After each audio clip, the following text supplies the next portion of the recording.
Je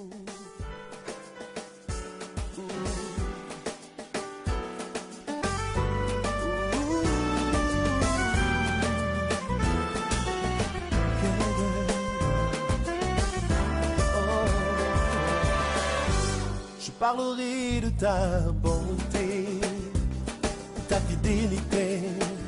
Je dirai tout haut, tout haut, tout haut, ce que tu as fait pour moi. Je proclamerai la gloire de ton nom. Je parlerai de ta bonté, ta fidélité.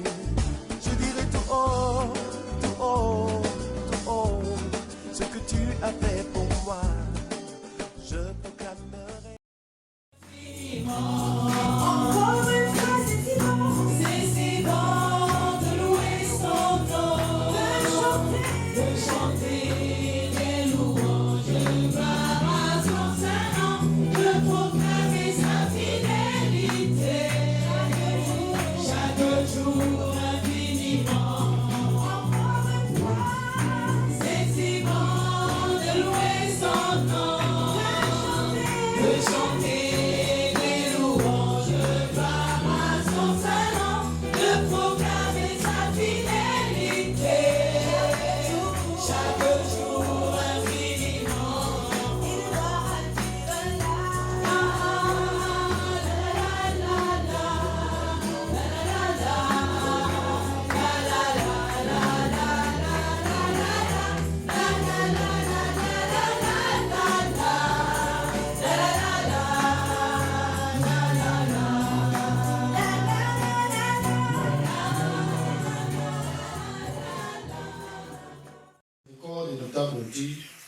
Car elles sont éternelles. Amen. Alors, en lisant ce passage, Dieu m'a permis de m'arrêter là. Quand je dis m'arrêter, il m'a arrêté là même pendant 2 jours. Parce que, comme vous le savez, les Écritures ont une portée très profonde. C'est un mystère que l'homme naturel, charnel, animal ne peut cerner. Amen. Donc je vous prie vraiment d'être très attentifs. Vraiment, nos frères qui sont à l'étranger, j'espère que vous êtes tous prêts. Voilà. Essayons davantage de nous dire que ce n'est pas le frère Ziad qui est là, mais c'est simplement Dieu qui nous parle. Alors, on va noter la miséricorde et la bonté de Dieu, de l'Éternel. La miséricorde et la bonté de l'Éternel. La miséricorde et la bonté de l'Éternel.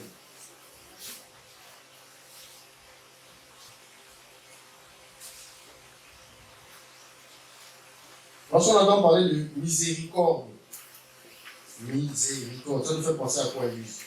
Lorsqu'on entend parler de miséricorde. Pitié. Pitié, le pardon. Pitié. La grâce. Faveur. Pitié, pardon, faveur. Mais nous, on va dire pardon. On avait dit quoi? On avait dit la miséricorde et la bonté de l'Éternel.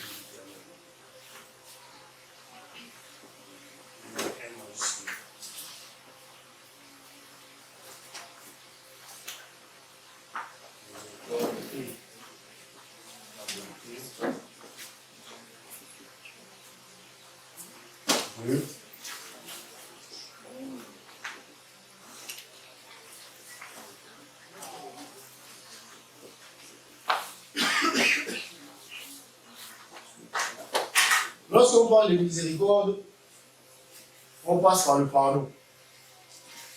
Lorsqu'on parle de miséricorde, on passe par le pardon de l'Éternel. Miséricorde et bonté. Alors, ici, il faut comprendre celui à qui on accorde le pardon. Il a été pardonné.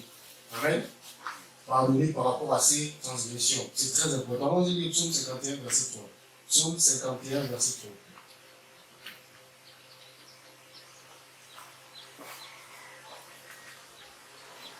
Psaume 51, au verset 3. Ô Dieu, Aie pitié de moi dans ta bonté. Selon ta grande miséricorde, efface mes transgressions. Laisse-moi le temps de tourner, excuse-moi.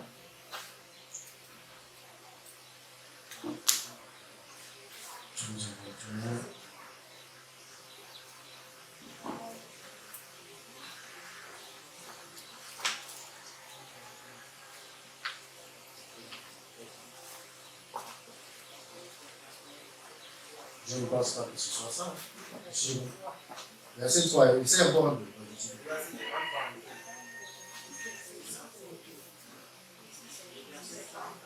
Somme 51, verset 3, en parenthèse, écrit ça. Ça dit, car je reconnais mes transgressions, et mon péché est constamment de Oui, c'est ça. Je ne pense pas qu'à la base, c'était ça qu'il avait lu, non? Non. Hein? Moi j'ai eu le 1. Ah, tu avais lu. Moi, j'ai le 3. C'est le 3 que j'ai lu. Ça va être C'est ça que Ah, ça fait, ok, d'accord. Ok. Mais c'est celui-là, mais c'est celui que tu venais de prendre. Il dit, car je connais mes transgressions, et mon péché est constamment devant moi. Amen. C'est bon? Là-bas, c'est le 5. Oui. Oui, ici aussi chez moi, j'ai 3. Entre parenthèses, 51, 5. Oui. Voilà, j'ai aussi ça ici. D'accord. Je connais mes transgressions et mon péché est constamment devant moi. Donc, lorsqu'on parle de miséricorde, on a dit, on fait appel au pardon. Et l'auteur au psaume dit, je connais mes transgressions et mon péché est constamment devant moi. Alors, ici, on avait bien lu la miséricorde et la bonté de Dieu sont éternelles. Je n'ai pas voulu répéter ça parce que la miséricorde et la bonté de l'éternel, pour moi c'est clair. Mais s'il y a encore la miséricorde de l'éternel sont éternelles, pour moi c'est comme si je répétais une chose inutilement. Alors, la miséricorde et la bonté de l'éternel. Donc, ce sont deux choses qui sont telles qu'il est éternel. Passons par la transgression et le péché de quelqu'un à qui Dieu fait miséricorde. Amen. C'est quoi il dit? Il dit quoi? Car je connais mes transgressions et mon péché est constamment devant moi. Alors, une chose très importante, c'est que Dieu sauve l'homme en pardonnant les péchés. Ouais. Amen. Amen. Dieu sauve les hommes en pardonnant leurs péchés. C'est ce qui fait la qualité même du salut de l'Éternel. Amen.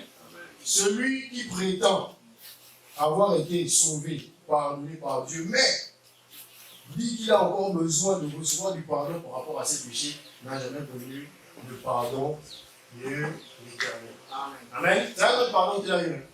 Ce n'est pas celui de l'Éternel. Parce qu'on a compris que la miséricorde et la bonté de Dieu sont éternelles. Dieu sauve en pardonnant les péchés. Et lorsque j'ai été pardonné par rapport à mes péchés, je ne suis plus un pécheur, c'est ça, non? Avançons pas à pas, présent Éphésiens chapitre 2, verset 4 à 5. Éphésiens chapitre 2, verset 4 à 5.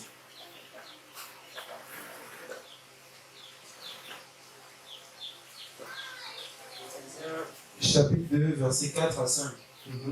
Mais Dieu, Oui. qui est riche en miséricorde, Riche en miséricorde, à oui. cause du grand amour dont il nous a aimés, À cause du grand amour dont il nous a aimés, nous qui étions morts par nos offenses, est-ce qu'on comprend? Nous qui étions morts par nos offenses, lui, nous a rendus à la vie avec Christ. nous a rendus à la vie avec Christ. C'est par grâce que vous êtes sauvés. C'est par grâce que vous êtes sauvés. Donc ici, nous ne faisons que voir à quel point la bonté et la miséricorde de Dieu ont été grandes envers nous. On dit qu'elles sont éternelles. Amen. Mais Dieu qui est riche en miséricorde, à cause du grand amour dont il nous a aimés. C'est ce qui fait la particularité. On n'a pas dit à cause de l'amour dont il nous a aimés, mais du grand amour. Parce que cet amour dépasse même l'infini. C'est pourquoi on dit que sa bonté, sa miséricorde sont quoi? Éternelle. C'est pourquoi on dit grand amour. Car Dieu a tant aimé. On n'a pas dit Dieu a aimé. Dieu a tant aimé le monde. Le temps là, tant, c'est pour montrer l'ampleur. Mais comme c'est un mot, c'est juste un mot, nous on le comprend autrement. L'homme animal, il voit souvent c'est temps. Mais nous on comprend ici qu'il s'agit de l'éternité. Car Dieu a tellement aimé le monde d'un amour éternel. Donc, Dieu qui est riche en miséricorde à cause du grand amour dont il nous a aimés, nous qui étions morts par nos offenses, nous a rendus à la vie avec Christ, c'est par grâce que nous avons été sauvés. Regardons un peu Psaume 136, verset 2. Psaume 136, verset 2.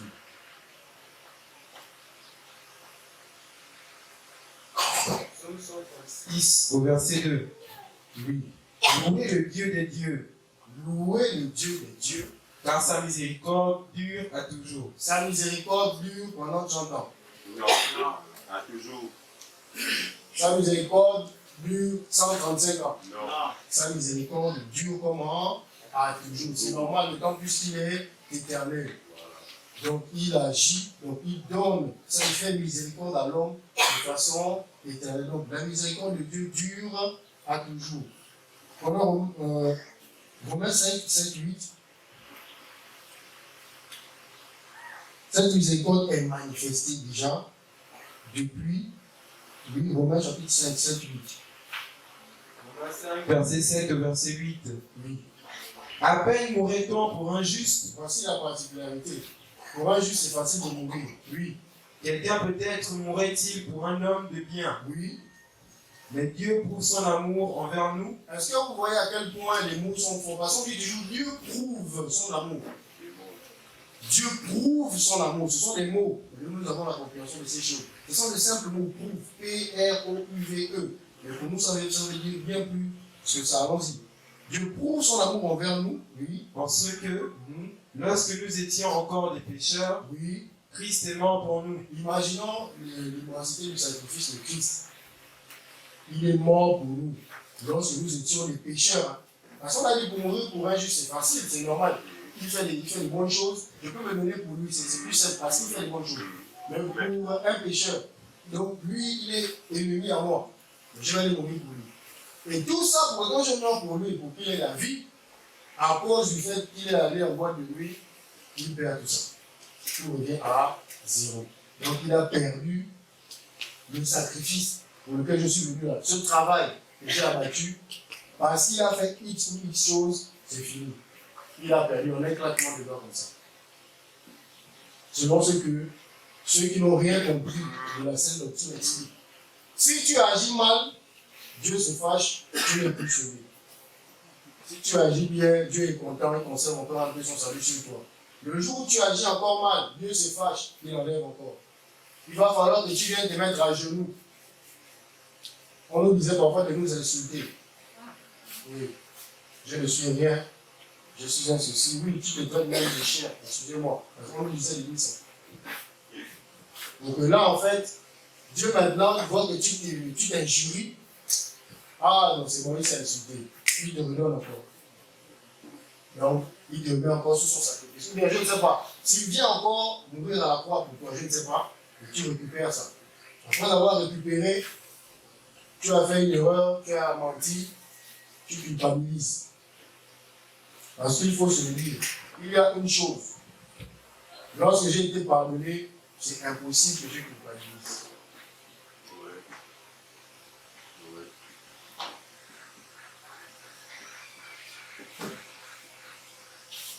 Quiconque dit je suis chrétien, mais a la culpabilité du péché, n'a jamais pu se voir.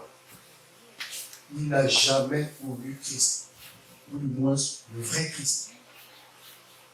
C'est-à-dire qu'on lui a prêché un évangile faux, avec du levain.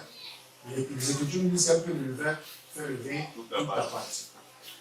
Point de culpabilité du péché. Point, si toi tu es assis là, tu dis, ah non, je dois demander pardon pour mon péché, frère, tu n'as rien compris, tu n'es pas sauvé. C'est impossible. Donc, mais Dieu prouve son amour envers nous en ce que lorsque nous étions encore des pécheurs, les Écritures sont claires, lorsque nous étions encore des pécheurs. C'est pourquoi on dit Dieu prouve son amour. C'est parce que c'est quelque chose qu'on n'a jamais vu sur la terre, sous le soleil, rien, on n'a jamais vu ça. Les Juifs étaient étonnés. Les Juifs prenaient Jésus pour un blasphémateur parce que Jésus-Christ venait démontrer ces choses. Mais cela était légitime pour les Juifs parce que cela était impossible à un homme. On n'a jamais vu sur la terre quelqu'un venir dire tes péchés te sont pardonnés. C'est impossible. Ils n'ont jamais vu ça. C'est pourquoi l'Écriture même accentue en disant Dieu prouve son amour. Parce que c'est une chose énorme, grandissime, dont on ne peut jamais comprendre le sens humainement. En ce que lorsque nous étions encore des pécheurs, Christ est mort pour nous. Tite chapitre 3. Tite chapitre 3, verset 4 à 5.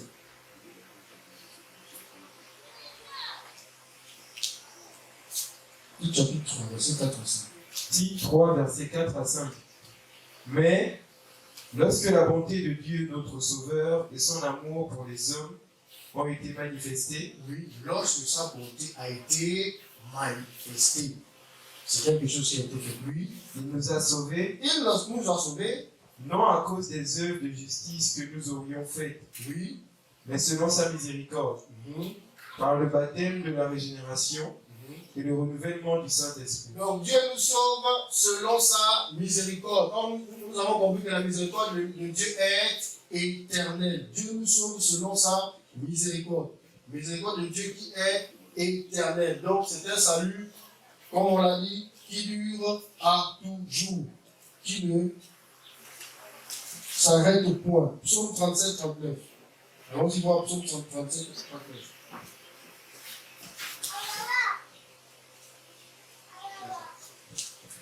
Psaume 37, verset 39. Oui, Psaume 37, attends-moi s'il te plaît. Verset 39. S'il vous plaît, ceux qui sont connectés à Wi-Fi, priez de vous déconnecter. Je vous en prie, parce que ça s'appelle Psaume 37, 39. Vas-y. Le salut des justes vient de l'Éternel. Voici aussi l'une des particularités. C'est normal que ton salut soit temporaire. C'est normal que tu es sauvé pour un temps, jusqu'à ce que tu fasses encore une mauvaise chose, puis jusqu'à ce que tu fasses une bonne chose, tu es sauvé parce que ton salut vient de toi-même. On t'a donné la charge de ton salut. Reprends la première phrase, j'ai compris. Le salut des justes vient de l'Éternel. Le salut des justes vient de l'Éternel. C'est normal. C'est lui qui est éternel. C'est sa bonté et sa miséricorde qui sont éternelles. Donc, le salut vient de lui. Forcément, c'est un salut éternel. Amen. Mais si toi, ton salut est passager, c'est parce que ton salut ne vient pas de lui. Ton salut vient de toi. Tu es passager. Tu es éphémère. Tu es une vapeur qui paraît pour un temps, non? Mais ton salut, on le met à ta charge. Si tu fais ça, tu seras sauvé. Si tu fais comme ça, tu seras sauvé. Si tu arrêtes de faire ça, tu seras sauvé. Est-ce que ce salut vient de l'Éternel? Non. Il vient de toi. Alors ici on nous dit, le salut des justes vient de l'Éternel. Donc ils ont été déclarés justes. Leur salut vient de l'Éternel. Ils n'ont pas travaillé. Ils ont été déclarés justes par simplement la bonté et la miséricorde de l'Éternel. Mais toi, ton salut, on t'a demandé de fabriquer ça. Jeune, va à la montagne, arrête d'avoir les copines, arrête d'aller en boîte de nuit. Si on t'envoie acheter l'alcool, dis non. Donc toi-même, tu trafiques ton salut. Donc c'est normal qu'il soit éphémère. Or, nous, on nous dit le salut des justes vient de l'Éternel. Oui. Il est leur protecteur Oui. au temps de la détresse. Donc, le juste a un temps de détresse. Oui. Parce que le juste est encore dans cette tente, dans cette chaîne, des moments de détresse. Mais qu'est-ce qu'on dit? L'Éternel est son protecteur dans ces moments. Mais quand tu n'as pas l'Éternel, ton salut, tu l'as trafiqué toi-même. Voilà pourquoi dans l'état de détresse, qui est ton protecteur? Personne. Donc, ta conscience t'accuse. Il faut maintenant aller te mettre sur un genou devant un mur qu'on a élevé avec du ciment, du béton. Ça, c'est le thème. Et toi, tu dois te mettre à genoux devant ça pour implorer devant le ciment, le béton, Vraiment. le pardon des péchés. Vraiment. Il est leur protecteur au temps de la détresse. Oui, c'est normal parce qu'il a dit ma bonté et ma miséricorde sont éternelles. Donc, oui, ils sont encore dans cette tente, ils ont des moments de détresse. Moi, je dois intervenir, je dois être leur protecteur. Parce que ma parole, on l'a vu la semaine passée, n'est-ce pas? Ce que l'Éternel dit, il a compris, non? Voilà. Donc, il a dit que son salut est éternel. Veillant sur sa parole, sachant que le juste est encore dans cette tente et il a des bons pouvoirs. Le jour de la détresse, moi, l'Éternel, je dois veiller à être son protecteur. Amen. Amen. C'est pourquoi on demande le juste de marcher, non selon la vue. mais selon la foi. Si tu marches selon la vue, là, frère, tu vas te faire mal. Ah oui, tu seras déçu. Parce que le premier, même celui qu'il ne faut pas compter, lorsqu'on dit, mais maudit soit l'homme qui se confie en l'homme, le premier même, c'est toi-même. Hein. C'est pas les autres. C'est pas les autres d'abord, c'est toi-même. Si tu te confies en toi, frère, tu seras déçu. Tu as déjà même été déçu longtemps. Même ton propre corps, on n'a pas confiance en toi. Oui. Oui. Ton corps, on n'a pas confiance en toi. On peut prouver ça de plusieurs manières. Mais ce n'est pas l'objet aujourd'hui. Donc, pour même ton œil, prends un truc, tu le mets dans ton œil, si l'œil ne va pas se fermer avant d'arriver là. Ça ne va pas arriver, hein. L'œil va se fermer. Tu n'as pas confiance en toi. Et donc, toi, tu vas te confier en toi-même. Tout de suite, tu es passé à côté. Donc, on a terminé ça, on était à Psaume 37 et 39. Alors, regardons ce qui se passe en Luc chapitre 1. Luc chapitre 1. Pour qu'on voit à quel point le pardon des péchés est une chose grande. Dieu ne prenait pas des mots profonds pour l'exprimer pour rien. Allons-y lire Luc chapitre 1, le verset 76 et le verset 77. Luc chapitre 1, 76 et 77. Et toi, petit enfant, tu seras appelé prophète du Très-Haut. Alors tu marcheras devant la face du Seigneur pour préparer ses voies. Là, il s'agissait de Jean-Baptiste. Oui, verset 77. Afin de donner à son peuple la connaissance du salut par le pardon de ses péchés. Donner à la connaissance de son peuple. Voilà, on reprend, pardon. Afin de donner à son peuple la connaissance du salut par le pardon de ses Le péchés. salut passe par le pardon des péchés. On a dit le pardon, c'est la miséricorde de Dieu. Donc, si tu n'as pas reçu le pardon de tes péchés, tu n'es pas sauvé.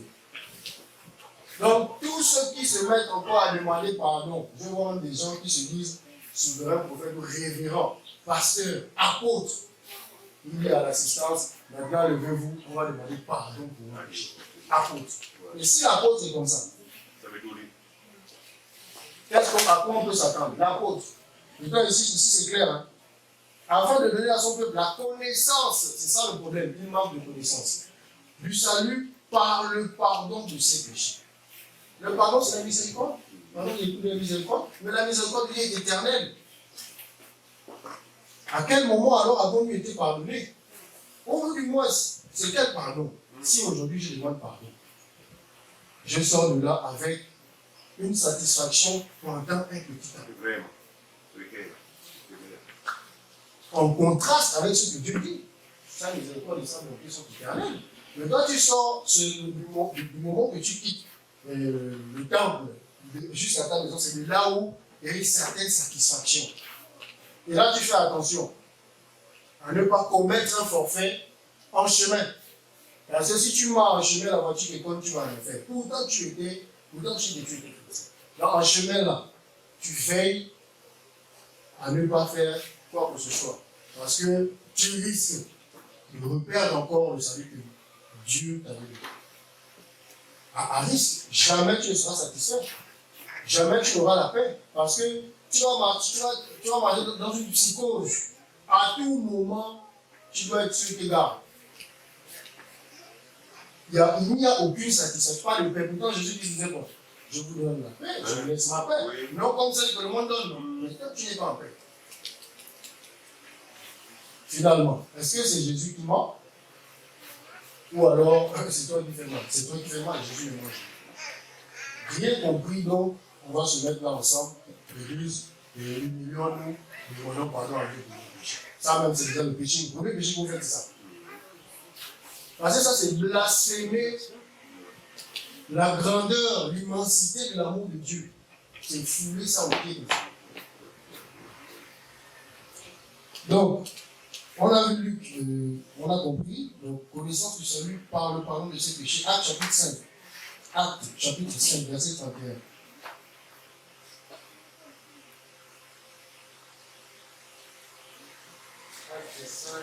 Au verset 31. Dieu l'a élevé par sa droite comme prince et sauveur, Oui. pour donner à Israël la repentance et le pardon des péchés. Donc Dieu l'a élevé afin qu'il donne à Israël la repentance et le pardon des péchés. Donc Dieu l'a élevé dans sa grande miséricorde qu'il a envers les hommes. Dieu élève le rejetant à sa droite afin qu'en l'élevant, il en découle le pardon des péchés. Allons-y, Acte chapitre 10, verset 43.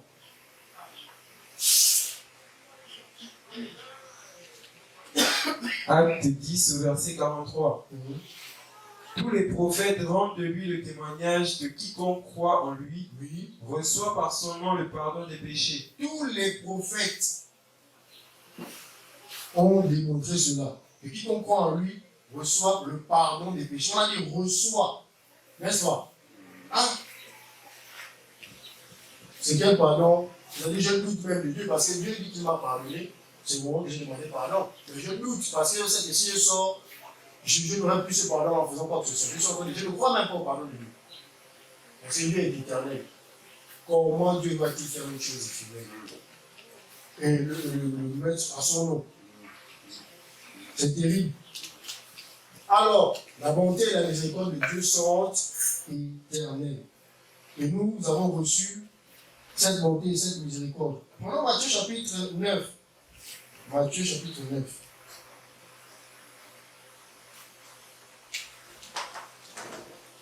Et à 7. Matthieu chapitre 9 verset 1 à 7. Cette histoire ne date pas d'aujourd'hui. Parce que c'est difficile de croire une seule fois qu'on a été pardonné pour tous nos péchés. C'est difficile.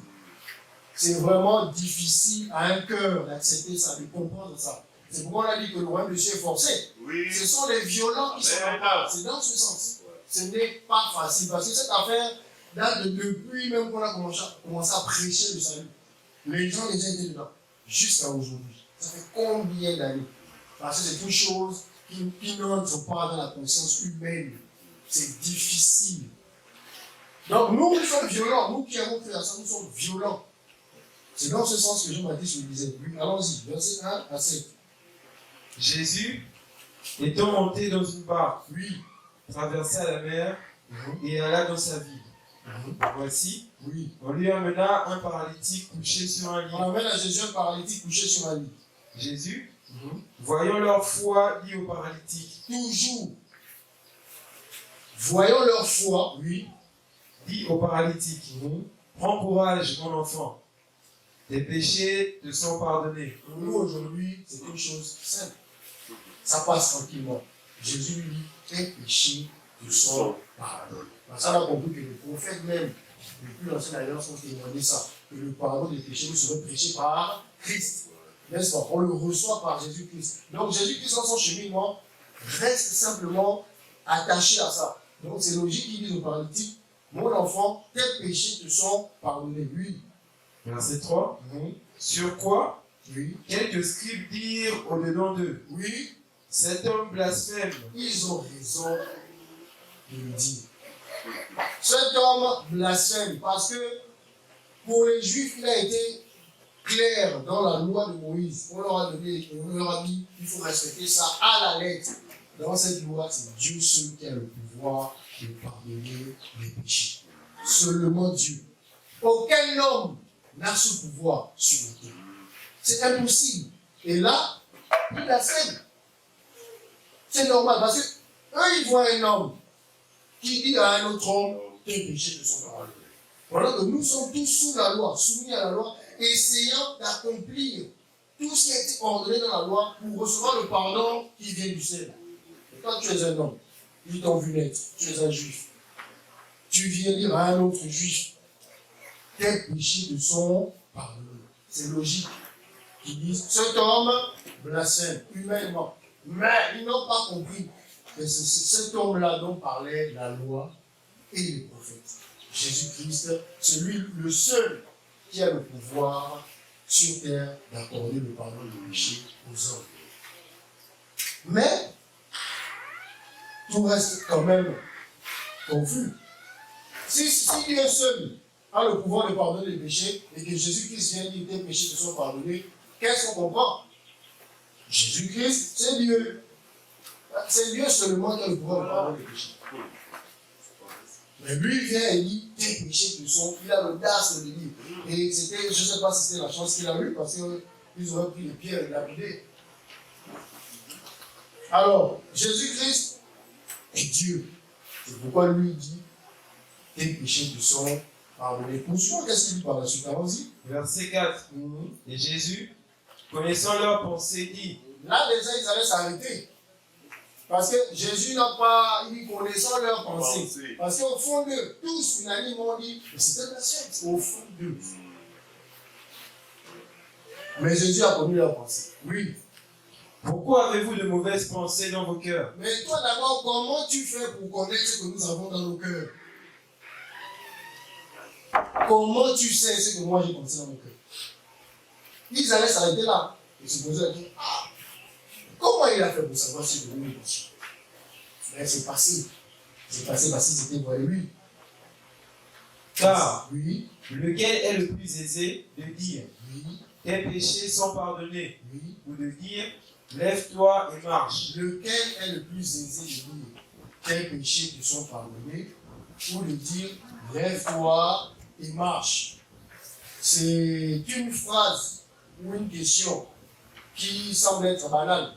Mais dans cette question, il y a beaucoup de choses, beaucoup de points à retenir. Il dit, car à qui est-il plus facile de dire tes péchés te sont pardonnés ou de dire lève-toi et marche? Entre les deux. Qui a fait la chose la plus facile? Lequel est le plus aisé de dire tes péchés te sont pardonnés ou de dire lève-toi et marche? Vas-y, vas-y. Verset 6. Mhm. Or, Oui, afin que vous sachiez que le Fils de l'homme a sur la terre le pouvoir de pardonner les péchés, oui, lève-toi, dit-il au paralytique, oui. prends ton lit et va dans ta maison. Amen. Amen. Afin que vous sachiez que le Fils de l'homme a le pouvoir sur la terre de pardonner les péchés. Jésus les renvoie à une prophétie. Quand il dit, lequel est le plus aisé de dire va et marche. Or, le lève-toi et marche relève de la venue du Christ, donc du Messie, par les prodiges qu'il devait accomplir. Le peuple allait comprendre que c'est lui le Messie. Donc, c'est lui qui a le pouvoir de pardonner les péchés. C'est pourquoi Jésus leur dit, afin qu'ils comprennent que c'est moi en fait. Le peuple n'a pas compris parce qu'ils étaient, c'est quoi il leur dit. Maintenant il dit, or afin que vous sachiez que le Fils de l'homme a sur la terre le pouvoir de pardonner les péchés, lève-toi, dit-il au paralytique, prends ton lit et va dans ta maison. Il a accompli ainsi ce qu'Isaïe avait prévu. Amen. Amen. Mais il y a un point aussi qui est important, a le pouvoir sur la terre. Or, afin que vous sachiez que le Fils de l'homme a sur la terre le pouvoir de pardonner les péchés. Sur la terre. Amen. C'est lui qui est mort là, c'est fini. Il n'a pas cru, il est mort. C'est fini. C'est terminé. Il n'y a pas de messe. Le repos de son âme. Son âme ne reposera jamais en paix. Il sera mêlé. Oui, les pleurs et les grâces seront dedans. S'il n'a pas cru ici, là, au pardon des péchés, c'est fini. C'est fini. Donc, on va faire la cérémonie. On va dépenser de l'argent. On va manger, boire. Se réjouir à l'abbé tel. L'abbé Glamour a tracé le chemin du frère tel. Et après, on se réjouit. Hein. Grâce à l'abbé. C'est pas possible. S'il n'a pas cru ici, c'est terminé. Alors, regardons un peu comment les Juifs ont été voilés d'une manière terrible. Parce qu'en fait, Dieu a démontré depuis longtemps ces choses, afin que cela nous serve à nous d'éclaircissement. Parce qu'on dit qu'Israël a été voilé pour nous. Israël a été voilé afin que nous croyions d'abord. Et donc, par le fait que nous ayons cru, cela aussi suscite la miséricorde de Dieu en leur faveur. Et puis après, les deux maisons, la seule maison, les deux feront un seul, et ce sera la maison, donc la Jérusalem céleste. Amen. Amen. Mais regardons un peu Israël. Psaume 62, verset 8. Dieu a rappelé à Israël à chaque fois le rocher. Je suis le rocher du salut. Psaume 62, verset 8. Psaume 62, au verset 8. En tout temps, peuple, confiez-vous en lui. Répandez vos cœurs en sa présence. Dieu est notre refuge. Prends le verset 7. Sur Dieu repose mon salut et ma gloire. Sur Dieu repose mon salut et ma gloire. Oui. Le rocher de ma force, Oui. mon refuge est en Dieu. Le rocher de ma force, mon refuge est en Dieu. Psaume 95, 11. Psaume 95, 11. Psaume 95 au verset 11. Oui. Aussi, je jurai dans ma colère, ils n'entreront pas dans mon repos. Alors, verset 1. Verset 1. Verset 1. Venez, chantons avec allégresse à l'Éternel, Oui. poussons des cris de joie vers le rocher de notre salut. Donc, à l'Éternel, chantons avec allégresse, poussons des cris de joie vers le rocher de notre salut. Dieu a tout fait pour montrer à Israël qu'en fait, le rocher, c'est lui qui donne le salut. Et c'est moi le rocher, c'est moi, l'Éternel. Je suis le rocher qui apporte à Israël le salut. Donc, c'est quoi il dit? Chantons avec allégresse à l'Éternel, poussons des cris de joie vers le rocher de notre salut. Poursuivons avec Psaume 89, verset 27. Psaume 89, verset 27. 27. Psaume 89 au verset 27. Oui. Et moi, je ferai de lui le premier-né, le plus élevé des rois de la terre. Chez toi, c'est 26, 26. Lui, il m'invoquera. Oui. Tu es mon Père, Tu es mon Père, mon Dieu et le rocher de mon salut. tu es mon Père éternel, mon Dieu et le rocher de mon salut. Donc, Dieu ne fait que leur rappeler que moi, je suis le rocher de votre salut. Il insiste là-dessus, pendant Ésaïe 26, 4.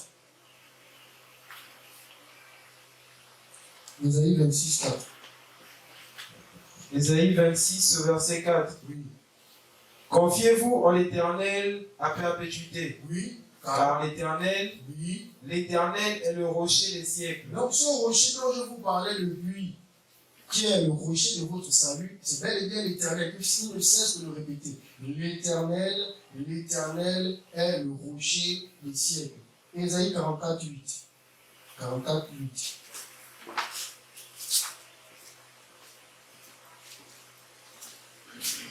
Ésaïe 44 au verset 8. Oui. N'ayez pas peur et ne tremblez pas. N'ayez pas peur, ne tremblez pas. Ne te lèche pas dès longtemps annoncé Je et t'ai déclaré. déclaré cela dès longtemps. Je n'ai cessé de te le déclarer. Oui. Vous êtes mes témoins.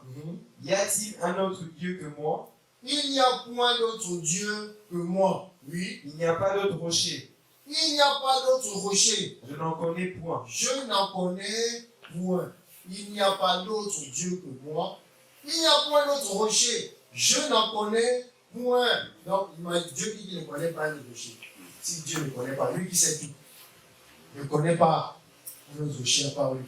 Nous là, qui ne savons rien, nous pouvons trouver un autre rocher. Il dit, je suis le seul Dieu, l'unique rocher. Il dit, je vous l'ai rappelé dès longtemps, n'est-ce pas? Allons-y, 1 Samuel 2, 2.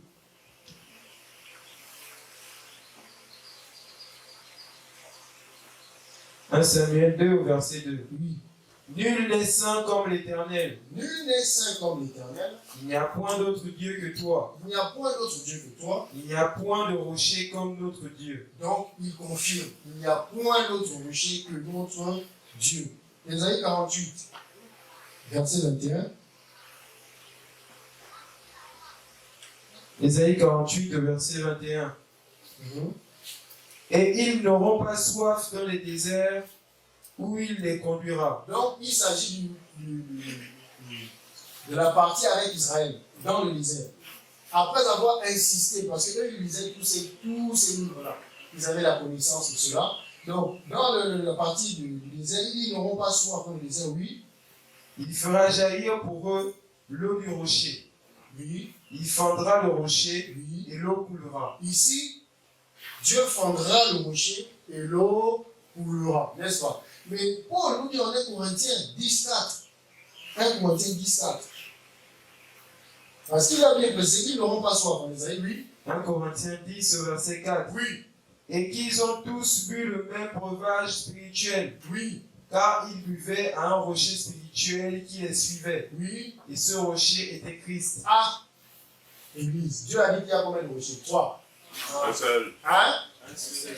Il a dit qu'il connaît notre rocher. Non. Dieu omniscient, lui, je ne connais pas notre rocher.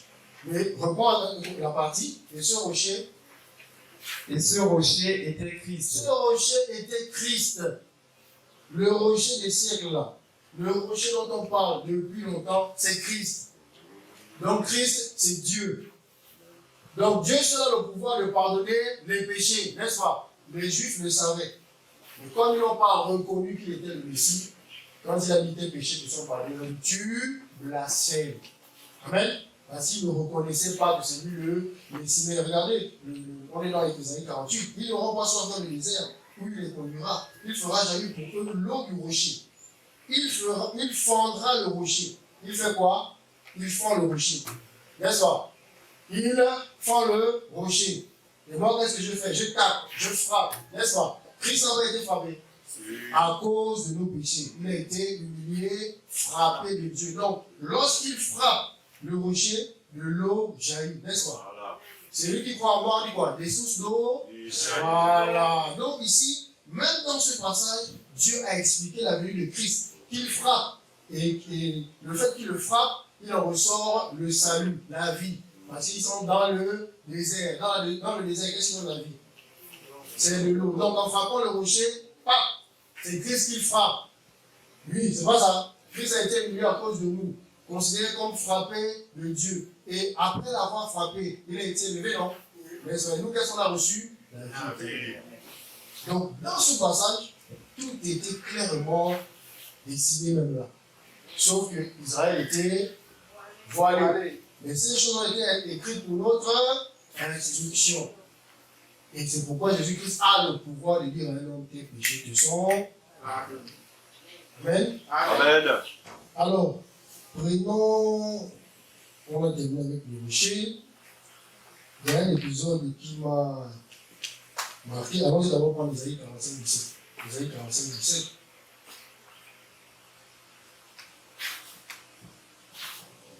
Isaïe 45 au verset 17. Oui.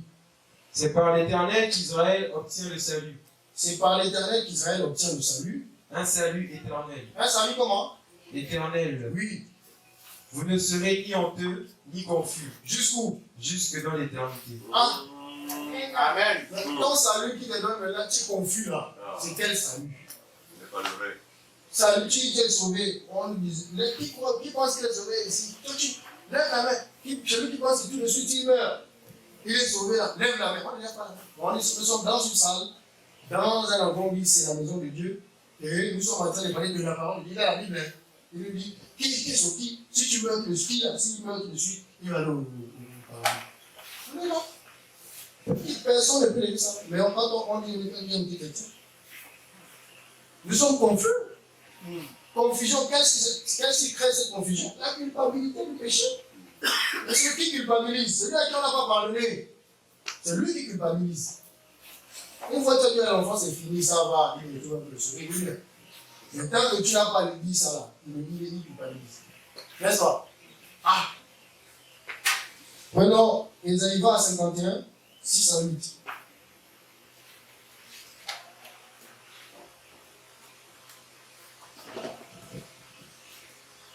« 51, verset 6 à 8.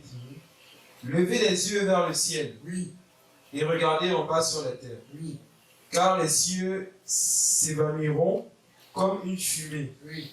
La terre tombera en lambeaux comme un vêtement. Et ses habitants périront comme des mouches. Mais mon salut durera éternellement. Dans tout ça, malgré la destruction, malgré tout ceci, mon salut, lui, Durera éternellement. lui, Et ma justice n'aura point de fin. j'aime l'Éternel parce que quand c'est pour lui, c'est pour lui. Mon salut durera éternellement. Le salut n'appartient pas à un homme. Un homme ne peut pas travailler le salut. Un homme ne peut pas payer le prix. Un homme ne peut payer le prix du salut, c'est impossible. Ce n'est pas écrit ici. C'est impossible. C'est pourquoi il dit mon salut durera éternellement. C'est tout. Si toi ton salut là, c'est pour un temps, c'est pas le salut de l'Éternel. Et ce n'est même pas un salut. Nous comprenons ce que la parole nous enseigne. Poursuis 7 à 8. Verset 7. Écoutez-moi, vous qui connaissez la justice. Merci. Vous qui connaissez la justice, oui. Peuple qui a ma loi dans ton cœur. Oui. Ne craignez pas l'opprobre des hommes, Ne regardez pas ce que les hommes vous disent, ni comment ils vous traitent, ni ce qu'ils font de vous. Ils vont te dire qui, toi, tu es comme ça, toi, tu n'as pas écouté, toi. Ne regardez pas ça, oui. et ne tremblez pas devant leurs Ne outrages, tremblez pas devant leurs outrages. car la teigne les dévorera Oui. comme un vêtement, Oui. et la gerce les rongera comme de la laine. Mhm. Mais ma justice durera éternellement, Ma justice durera éternellement. et mon salut s'étendra d'âge en âge. Et puis quelqu'un se met sur Facebook et dit on perd le salut. Homme de Dieu. Jean 3, 34. Celui que Dieu envoie, c'est les paroles de Dieu. Si les choses sont claires, oui, on perd le salut. Et regarde comment les gens sont vraiment attristés. Attristés parce que, attends, tu as perdu le salut, frère, imagine. Et lui, il te fait croire que celui qui a la parole, en fait, c'est lui qui peut déterminer en fait si tu as le salut ou pas, si tu l'as encore ou pas. Et là, il te manipule. Il te manipule. On est sauvé, c'est pas quand on est dans la caisse. On est dans l'enceinte, c'est là où on se sort sauvé. Quand on la ressort, c'est fini.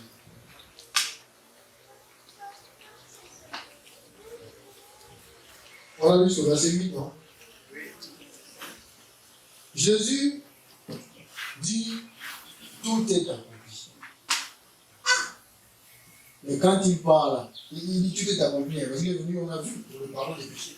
Mais lui, il finit de dire tout est accompli. Il part. Derrière, les gens disent que tu as encore perdu le salut. C'est compliqué. Parce que Jésus aurait dû rester sur la terre, à la croix à Golgotha. Parce qu'à chaque fois qu'on aurait voulu, ah Seigneur, enlève encore le péché, il enlève. Jésus est quitté de là-bas. Alors, même étant là-bas, il dit non, là, tout est accompli. Après, il est revenu des régions inférieures. Il est parti s'asseoir à la droite de Dieu.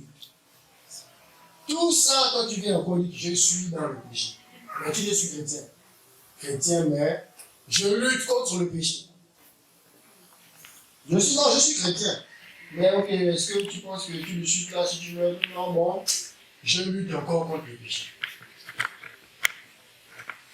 Quelle lutte? Contre quel péché devons-nous avoir? Quelle lutte contre quel péché? Puisque nous ne connaissons même plus c'est quoi le péché. Nous n'avons même plus de culpabilité.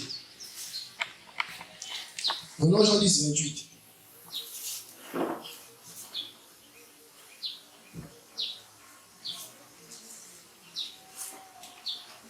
Jean 10 au verset 28. Oui. Je leur donne la vie éternelle. Jésus vient simplement pour confirmer ce que les prophètes ont dit. Il vient le dire plus explicitement, peut-être plus clairement. En fait, ce que les prophètes ont dit. Oui. Je leur donne la vie éternelle. Et elles ne périront jamais. Il ne s'arrête pas là. Et personne ne les ravira de ma main. Maintenant, si j'ai perdu le salut, il dit, je leur donne la vie éternelle. C'est moi qui donne. La vie éternelle, elles ne périront jamais. Personne ne les ravira de ma main. Donc, entre le salut et moi, qui est dans la main de l'autre? Entre le salut et moi, qui attrape l'autre? Qui est dans la main de l'autre? Hein? Ah! Maintenant, si moi je perds le salut là, c'est moi le problème. C'est celui qui a la main. Hein? C'est lui. Hein? C'est lui. Donc si j'arrivais à perdre le salut un jour, c'est moi, je ne me blâme pas. Je dis Seigneur, tu es irresponsable. Tu m'as perdu. Les choses claires comme ça. Personne ne les ravira. C'est-à-dire, même toi-même, tu dis Seigneur, je ne veux plus être sauvé. Il a dit, tu ne parles pas. Oui, mais il a dit personne ne les ravira de ma main. Et toi-même, tu es enfoui, tu es en prison. Seigneur, je n'ai plus envie d'être sauvé. Tu restes là, mon fils. Tu ne bouges pas. Personne ne les ravira. C'est-à-dire, moi, je veillerai sur eux. C'est vrai, il a dit, que dans la détresse, lui, il est notre protecteur. N'est-ce pas? Et moi, je veillerai sur eux. Afin qu'il demeure entre mes mains, qu'il demeure dans mon salut. Parce que c'est pour lui le salut. Et c'est une grâce. Pour nous, c'est un privilège. Nous, on se glorifie en ça, en Christ. de ceux que nous sommes sauvés et éternellement sauvés une fois, sauvés pour toujours. Mais ceux qui ne sont pas les incrédules ne nous comprennent pas. Nous on dit M et ils entendent W. On dit sauver une fois, sauver pour toujours. On vous encouragez les gens à pécher. Mais eux-mêmes, avant qu'on les dise ça, ils ne péchaient pas. Ils avaient le courage pour pécher. Ils sont nés courageux pour pécher. Donc c'est quand on a dit ça, les gens pensent, oh ils ont dit ça, allons-y pécher. Quand même. J'ai un ami, quand on partage, lui il est dans un truc là, quand on partage, quand je lui dis, j'essaie d'aller dans ce sens, il me dit, ah, mais vous ne voyez pas que quand vous dites ça à quelqu'un, quand vous dites ça, mais la personne, mais Dieu va faire le travail de Dieu, frère. C'est Dieu qui a parlé ça. Lui, il sait comment il va s'y prendre. Il sait comment il s'y prend. C'est lui-là qui me dit ça. Que non, on ne peut pas prêcher comme ça. Parce que quand tu dis ça, quelqu'un, il fait comme ça. Mais il va de quoi? Il va aller où il veut, il va faire ce qu'il veut, il va faire ce qu'il veut faire. C'est Dieu qui l'a dit. C'est lui qui a dit, personne n'a dit, nous sommes d'accord. Ça mène. C'est lui qui nous donne la capacité. C'est même écrit quelque part. Afin que vous soyez irréprochables. C'est lui qui nous donne la capacité de faire. Pourquoi tu veux faire le travail de Dieu? C'est son salut à lui. Maintenant, un soir, je reçois un appel à 2h du matin. Non, moi je m'en repose. C'est cela. Il m'a réveillé l'appeler avec insistance. Tu fais ça comment? C'est un ami d'enfance, on s'entend très bien. Tu fais ça comment? Je dis non, mais voilà, j'essaie de me mettre, je parle avec lui, j'explique, je donne. Mais au fil de la discussion, non, lui n'est pas lucide. Je sens. Donc, tu sais quand quelqu'un n'est pas lucide. Parce que je parle, il coupe, tu vois, il parle. Après, il amène la discussion un peu ailleurs. En fait, il y va. J'ai dit, frère, c'est comment? Moi, je descends, c'est comme si tu ne te sens pas bien.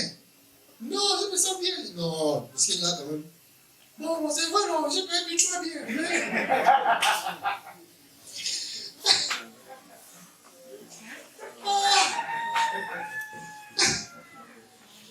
Voilà, je suis un peu avec les petites go là.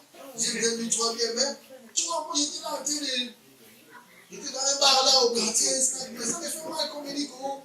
Il m'a dit comment, parce qu'il y a un qui est venu, il dit oh, mais c'est pas toi, passe là, parce que oh, tu sais, il dit non, viens, assieds-toi là-bas, on prend la bonne idée, assieds-toi là. Il dit frère, c'est ma prédication qui doit aller là-bas. Non, le village est en train de rire. Il dit frère, est-ce que toi tu veux prêcher solide là-bas, non? Il dit non, il ne faut pas, non.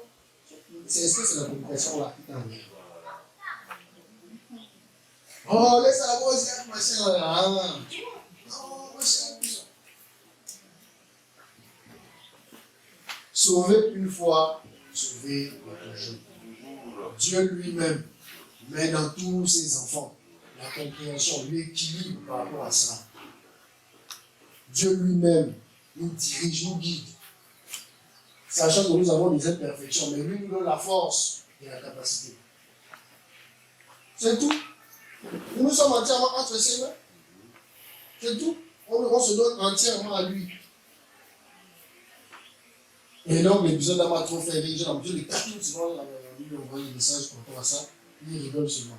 Donc, tous les enfants de Dieu vont avoir une bonne compréhension de ça. Parce qu'en fait, le salut, ce n'est pas quelque chose qui a commencé ici.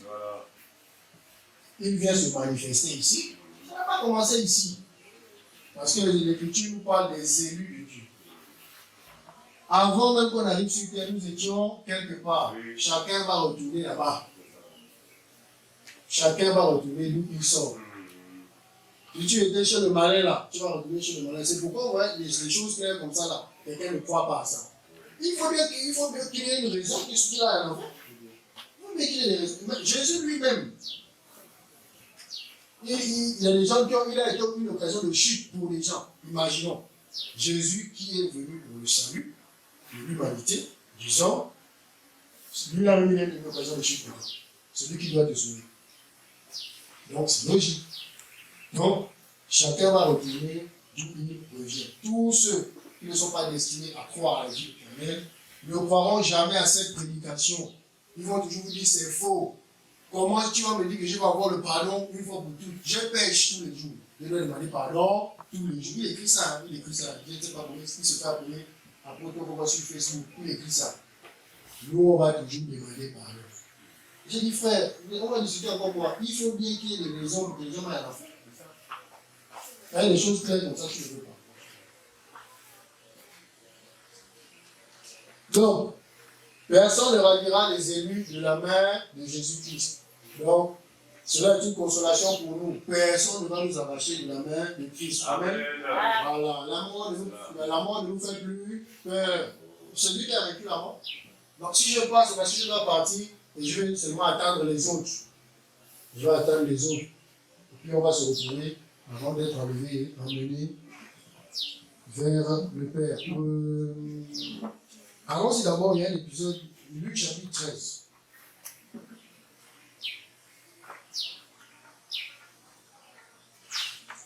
Jean 2. Luc 13 au verset 32. Il leur répondit, allez et dites à ce renard, voici, je chasse les démons et je fais des guérisons aujourd'hui et demain. Oui. Et le troisième jour, j'aurai faim, j'aurai fini. Le troisième jour, j'aurai fini. Bon, Jésus-Christ est venu pour le rachat de l'humanité, pour que les hommes obtiennent le pardon des péchés. Il dit, laisse-moi d'abord faire mon travail aujourd'hui et demain. Le troisième jour, j'aurai quoi? Fini. Donc, c'est-à-dire qu'il aurait pleinement accompli. C'est pourquoi il est venu, non? Donc, il dit, j'aurais terminé. Le pardon serait déjà disponible. Il suffit maintenant que les élus viennent seulement croire. Parce que tous ceux qui vont croire sont comptés. Église, tous ceux qui croiront sont comptés déjà. Ils sont comptés. Il n'y aura pas un en plus, un en moins. Ce n'est pas possible. Ils sont tous comptés, tous ceux qui croiront. Dieu sait déjà. Pas besoin de. Même s'il donne la liste. Il n'y a pas quelqu'un qui n'a pas son nom dans la liste qui viendra. C'est impossible. Même chose pour l'inverse. Tous les enfants du diable sont recensés là-bas. Ils vont partir là-bas. Peu importe ce qu'il va faire sur le terre, il va aller là-bas. On va faire la paix, son nom sera dedans. Il va passer. Donc, nous croyons à ces choses. Dieu est omniscient. Dieu sait tout. Mais comment il va être étonné de voir mon frère Logan arriver? Comment? Dieu, il va dire, oh frère, toi aussi. Ah bon, hein, on passe. Nous aussi. Dieu sait tous ceux qui seront sur lui. Déjà d'avance. Amen. Les dés sont pipés d'avance. Les dés sont pipés d'avance. C'est pas. Donc, c'est pourquoi nous on prêche. Celui qui croit, Dieu l'ajoute lui-même à l'église. Celui qui ne croit pas, on ne va plus se fâcher. On ne va plus nous accuser. Tu vois, tu ne te fâches plus? Voilà. Ah, peut-être que je n'ai pas bien dit. En rentrant là, oh, tu n'as pas bien parlé, tu n'as pas bien dit ça. Tu vas là à la maison, oh, tu ne connais pas l'évangélisme. Ah, c'est bien. Là, les choses sont simples, non? Le fardeau est léger, non? Dieu dit, oh, je parle. Voici. Dieu sauve en pardonnant les péchés gratuitement sans dépendre des péchés. Ah, moi, ok, il n'y a pas de souci, frère. Si tu ne crois pas, il n'y a pas de problème. Il avance. Je fais quoi? C'est ça, non? On a dit vous partez. Non, c'est quoi seulement la poussière? Voilà, partez. Partez seulement. C'est plus simple. Je vais chercher des mots pour convaincre. Mais il doit croire aujourd'hui. On reste parfois jusqu'à 20 heures. Il doit croire. Toi, tu dois arriver là-bas pour dire que j'arrive. C'est mon âme. Oh là, c'est plus simple. Je prêche, je parle. C'est Dieu qui touche son cœur. Et c'est Dieu qui va le faire. C'est tout. Amen. C'est plus simple. Donc Jésus dit, le troisième jour, j'aurai fini. Donc ce serait bel et bien accompli. Jean 19, 30. Jean chapitre 19. 30. Jean 19 au verset 30. Quand Jésus eut pris le vinaigre, il dit, tout est accompli. Et, baissant la tête, y rendit l'esprit. Alors, en train d'être crucifié, d'accomplir ce pourquoi il est arrivé, Dieu a frappé. Il dit, tout est accompli. Tout est terminé. C'est bon. Le pardon est là. Celui qui croit. Parce que les gens pensent que le pardon va être successif. C'est pourquoi ils ne comprennent pas. Ils pensent que ça va être successif. Il me pardonne, après on me pardonne. Jésus est assis, hein, c'est fini, il a terminé. Amen. Tu entres dans le pardon. C'est-à-dire le pardon, c'est un vaste océan. Tu rentres bien dedans. C'est pas quelque chose qu'on fait à chaque fois. C'est-à-dire, il pardonne. Non, il a dit c'est fini. Donc il a dit le troisième jour, j'aurai terminé. C'est fini. Donc il est assis. Et le septième jour, Dieu se repose. Il est assis, il attend. Il viendra maintenant une dernière fois pour chercher tous ceux-là qui sont entrés dans son pardon. Par la foi, la prédication de l'évangile. C'est tout. Le pardon, mais les hommes ont tellement la pensée charnelle et humaine qu'ils voient le pardon de Dieu comme celui de l'homme. C'est-à-dire qu'il faut demander pardon encore, demander pardon, revenir, non. Après, il te pardonne, tu es tranquille encore. Non, parce que même à Pierre, Jésus lui a dit, combien de fois devrais-je pardonner un homme en une journée? Combien de fois? Il a dit combien de fois? 77 fois 7 fois. Ça fait combien? Ça fait combien? Calculez un peu, s'il vous plaît. Dans la même journée, combien de temps parler? Pierre demande à Jésus. Dans la même journée, il doit pardonner combien de fois? 77 fois 7 fois. Combien ça fait? Hein? 539 fois Seigneur Jésus. Qui va venir? L'Esprit. Reviens, monte au verset 29. Regardez un peu, verset 29. Parce que le tout est accompli de Jésus là. Il y a tellement de choses à en tirer, beaucoup de choses. Tout accompli de Jésus, oui. Il y avait là un vase plein de vinaigre. Oui. Les soldats en remplirent une éponge. Verset 28, pardon, s'il te plaît. Verset 28, tu descends. Après cela, voilà. Jésus, qui savait que tout était déjà consommé, Merci. Merci. dit, Oui. afin que l'écriture fût accomplie. J'ai soif. Afin que l'écriture soit accomplie, il dit, j'ai soif. Sachant que tout était déjà consommé. Parce que Jésus-Christ a dit, ma nourriture, c'est de faire la volonté de celui qui m'a envoyé. Après manger, on fait quoi? On boit, non? Il a dit, j'ai soif. N'est-ce pas? On devait lui donner quoi? De l'eau. N'est-ce pas? Il a fini de se consommer. Hein? Il a fait toute la volonté de Dieu. Maintenant, il dit, pour que l'écriture s'accomplisse, j'ai soif. Vas-y, allons. Verset 29. Il y avait là un vase plein de vinaigre. Est-ce que quand on a soif, c'est le vinaigre qu'on met? Allons-y. Les soldats en remplirent une éponge, Oui. et, l'ayant fixée à une branche d'hysope, Oui.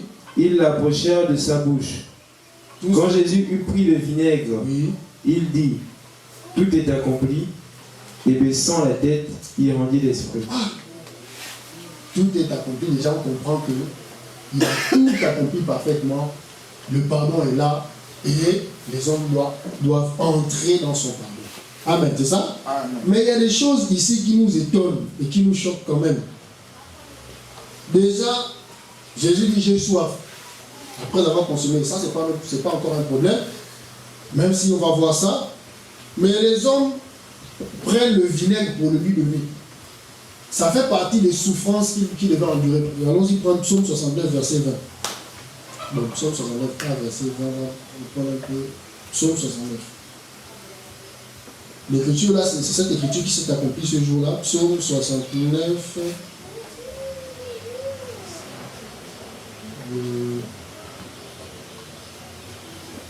Oui. 19 à 21. Tu peux prendre 19 à 21. Psaume 69, verset 19 à 21. Approche-toi de mon âme. Délivre-la. Sauve-moi à cause de mes ennemis. C'est Christ qui parle, oui. Tu connais mon opprobre, Oui. ma honte, mon ignominie. Oui. Tous mes adversaires sont devant toi. Oui. L'opprobre me brise le cœur. Voilà. C'est Christ qui parle à Dieu. Et je suis malade. J'attends de la pitié mais en vain. Oui. Des consolateurs, et je n'en trouve aucun. Oui, là, il est en train de proclamer devant Dieu. Oui. Je continue. Oui. Ils mettent du fiel dans ma nourriture. Ils mettent du fiel dans ma nourriture. Et pour apaiser ma soif, Oui. ils m'abreuvent de vinaigre. Donc cette écriture-là, c'était accompli ce jour-là. Oui. Pour apaiser ma soif, ils m'abreuvent de vinaigre. Jésus-Christ était en train de montrer à Dieu qu'en réalité, je suis en train d'accomplir ce pourquoi tu m'envoies. Donc, le châtiment que tu me donnes, il est réellement là. Voici le châtiment que tu m'as réservé. Donc, il est simplement en train de lui démontrer tout. C'est pourquoi, tant qu'il n'avait pas bu le vinaigre, il n'avait pas dit c'est fini. C'est pourquoi, quand il a fini de boire le vinaigre, tout est accompli. Il fallait que tout s'accomplisse. Amen. Amen. Ce n'est pas fini. Parce que, comment Jésus va demander à ces gens-là à boire? Et puis on lui donne du vinaigre. Le vinaigre, c'est du vin fermenté avec des bactéries. Vin fermenté avec certaines bactéries qui prennent pour former le vinaigre. Après, le vinaigre n'a pas forcément un bon goût, hein, ou bien. On met un peu dans la salade. Et qui va prendre le vinaigre? Pas possible. Et ça m'a fait penser, ou bien témoigner que Christ est en train de prendre le châtiment qui devait tomber sur nous. Allons-y aux noces de Cana. Quand déjà, moi je me suis demandé, bon, Jésus est allé aux noces, d'accord, ok, mais le vin termine, Jésus est un invité. Samuel a dit, ils n'ont plus de vin. C'est pas une histoire banale à l'église. Non, Jésus a été invité aux noces. Je suis invité, je ne sais pas, on m'invite au mariage, je viens. C'est à moi quand le vin termine, c'est à moi qu'on demande, ils n'ont plus de vin. Donc comprenons qu'ici, Christ est en train de vouloir manifester quelque chose, afin qu'on comprenne. Alors, quand ils n'ont plus le vin, Christ fait son tour de ce qu'il a fait, et après ils ont du vin. En buvant ce vin, ils disent, ah, ils appellent le maître de cérémonie. Frère, nous on n'a jamais vu ça, nous on boit dans les mariages. On n'a jamais vu ça. D'habitude, on donne le bon vin. Quand on est ivre, on donne le mauvais vin. Mais toi, vraiment, on apprécie ce que tu fais là. Quand tu as commencé à donner un mauvais vin, c'est passé. Maintenant, tu nous donnes le bon vin. Bon vin. C'est du très bon vin. C'est alcoolisé, hein. C'est alcoolisé. C'est fait dans l'école de vin. Qualité. Voilà. N'est-ce pas? Alors, le mauvais vin, c'est le vinaigre que Jésus boit. Parce que c'est le vin aigre. C'est ça, non? Vinaigre. Donc c'est du vin, mais mélangé à des bactéries. Donc Jésus boit le mauvais vin. IAO. Mais aux noces, Jésus se substitue à la justice des hommes. Donc le vin qu'ils ont eux-mêmes fait, qui n'était pas bon. Maintenant, lui, à travers le lot, montre le transfert. Prend ce qui est mauvais et apporte ce qui est bon aux hommes. Amen. C'est pourquoi quand il demande à la croix, donnez-moi, j'ai soif, ils ne peuvent plus lui donner l'eau. Parce que l'eau a déjà été changée en fait. Amen. Il leur donne le vinaigre, le mauvais vin qui était aux noces que eux auraient fait. Donc leur mauvaise justice, tout ce qui n'est pas bon en eux, ils donnent à Christ à la croix. C'est pourquoi quand il boit, il dit et Amen. les détails, regardez un peu. Jésus, comment Jésus va dire aux hommes de donner à boire? Jean chapitre 4. Allons-y. Jean chapitre 4. Allons-y. Jean chapitre 4, verset 7. Comment Jésus va dire aux hommes, j'ai soif? Comment il va dire aux hommes, j'ai soif? Et je sais que vous avez déjà compris. Jean 4, verset 7. Oui. Une femme de Samarie Oui. vint puiser de l'eau. Oui. Jésus lui dit, donne-moi à boire. Jésus dit à la femme, donne-moi à boire. C'est ironique. C'est pour lui faire comprendre quelque chose. C'est pas qu'il voulait vraiment boire. Aucun homme ne peut donner à boire à Christ. C'est impossible. C'est nous qui avons besoin, qui avons soif de ce que lui va nous donner. Oui. Car ses disciples, oui. Car ses disciples étaient allés à la ville pour acheter des vivres. Oui. Verset 9. La femme samaritaine lui dit, Oui. comment toi qui es juif, Oui. me demandes-tu à boire à moi qui suis une femme samaritaine? Oui. Les Juifs, en effet, n'ont pas de relation avec les Samaritains. Jésus lui répondit, Oui, avant d'arriver même là. Elle parle d'un fait ici, historique, sur terre. Il dit, mais nous sommes Samaritains, vous êtes juifs. Il n'y a rien de commun entre nous. Tu vois. Mais pourquoi Jésus va lui donner cette réponse, lui? Jésus lui répondit, si tu connaissais le don de Dieu, et qui est celui qui te dit, si tu connaissais la bonté de Dieu, et qui est celui qui te demande à boire, lui, tu lui aurais toi-même demandé à boire. Tu lui aurais toi-même demandé à boire. Est-ce que Jésus est toujours en train de parler de l'eau du puits là? Non. Oui.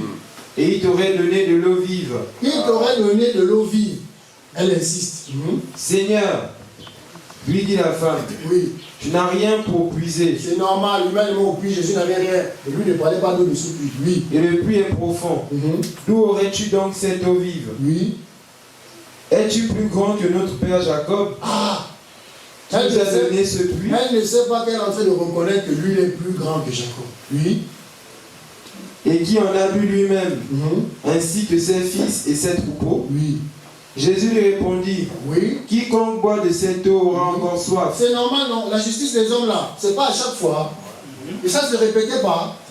N'est-ce pas? La soif demeurait. Parce qu'un temps ils ont soif, ils vont chercher, ils sont parvenus, les péchés sont couverts pour un temps. La soif, elle était perpétrée par les transgressions chaque fois. Donc celui qui boit de cette eau là aura toujours soif. C'est ça. Toujours. Oui. Mais celui qui boira de l'eau que je lui donnerai, oui, n'aura jamais soif. Mais il viendra. Et l'eau que je lui donnerai, oui, deviendra en lui une source d'eau qui jaillira jusque dans la vie éternelle. Jusque dans la vie éternelle. Donc il n'aura même pas. Est-ce qu'on va pas demander s'il aura soif? Lui devient la source. Voilà. Voilà. Donc il n'aura plus jamais soif. Voilà. C'est pourquoi Jésus dit, j'ai soif. Est-ce que les hommes peuvent donner de l'eau? Au contraire, ce sont les hommes qui ont besoin même de l'eau. Donc qu'est-ce qu'ils prennent? Leur mauvaise justice, le mauvais vin, ils donnent à Christ. Christ boit ça. Amen. Après avoir bu, dit, il est accompli. Amen. Amen. Donc on va poursuivre le psaume 103, verset 17. Donc, Christ a tout accompli. Quel homme? Il dit que non, oui, mais il y a encore le péché. Non, non, tu n'es jamais entré dans le pardon de Dieu. Psaume 103, verset 17. Mais la bonté de l'Éternel dure à jamais pour ceux qui le craignent. La bonté de l'Éternel dure à jamais pour ceux qui le craignent. Et sa miséricorde pour les enfants de leurs enfants. Sa miséricorde de génération en génération. Donc la bonté de l'Éternel dure pour ceux qui le craignent, n'est-ce pas? Mais qui craint Dieu? Celui qui fait sa volonté. Qui fait la volonté de Dieu? Qui fait la volonté de Jean 6,40? Allons-y. Jean 6,40. Jean 6,40. Or, la volonté de mon Père est que quiconque voit le Fils et croit en lui est quoi? La vie éternelle. Donc, pour tous ceux qui craignent Dieu, le salut dure et éternellement. Le salut de l'éternel. Donc, bon, allons-y. Terminons avec le passage de Hébreux 5,9. 1 Pierre 1,4.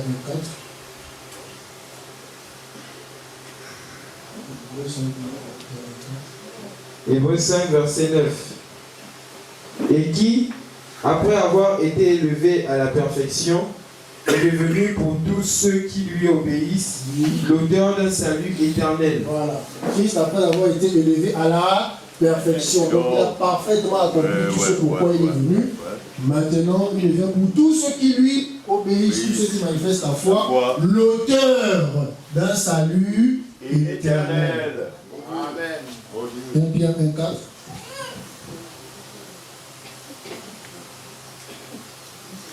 Pierre 1, verset 4. On va partir verset 3. Béni soit Dieu, le Père de notre Seigneur Jésus-Christ, qui, selon sa grande miséricorde, nous a régénérés pour une espérance vivante, par la résurrection de Jésus-Christ d'entre les morts, pour un héritage qui ne se peut ni corrompre, ni souiller. Tu vas trop vite? Un héritage qui ne se peut ni corrompre, oui, ni souiller, ni flétrir, lequel vous est réservé dans les cieux. Amen.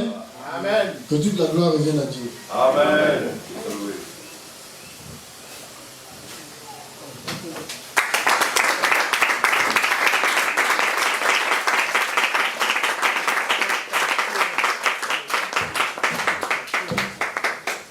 Amen. Amen bien. Est-ce qu'on peut encore le Seigneur?